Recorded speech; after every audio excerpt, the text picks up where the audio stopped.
In his book, Land of Lincoln, Andrew Ferguson writes about his experiences while traveling across the country in search of Lincoln's legacy. He starts his journey in Richmond, Virginia, where he meets protesters adamantly against the building of a Lincoln statue in their city, the city that once stood as the capital of the Confederacy. Ferguson, who was a self-proclaimed Lincoln buff since his childhood, could not believe that anyone could so deeply hate Lincoln. After talking with some of the protesters, he realized that maybe he didn't know as much about the man as he thought he did. This led Ferguson to set out on a journey across the country with a question in mind: how do we know what we think we know about Lincoln?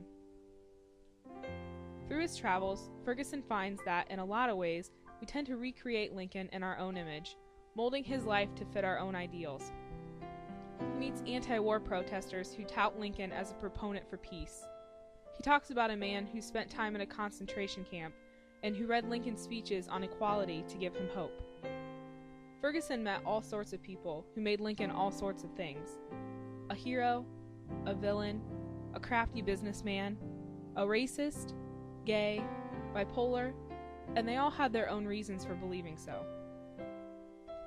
Ferguson ends his journey at the most iconic tribute to Lincoln's legacy, the Lincoln Memorial in Washington, D.C. Reflecting on his trip, Ferguson realizes that, although we tend to want to strip away the iconic nature of Lincoln, the idealized, grandiose image of a saint, the Lincoln Memorial, literally larger than life, represents the piece of Lincoln's legacy we absolutely must hold on to. Ferguson says, quote, "If Lincoln had failed, the country would have ceased to exist. The founders would have lost their bet that ordinary people could govern themselves, and the principle they were betting on, that all men were created equal, would have slipped into darkness, and no one could say when it might have been revived. But Lincoln didn't fail. The Union was saved, and proposition was preserved." That's what the memorial says. That's what the icon, solid and unmoving on the banks of the river, stands for.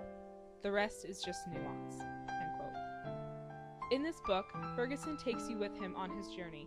You find yourself rethinking the way you perceive the man considered by most to be one of our nation's greatest leaders.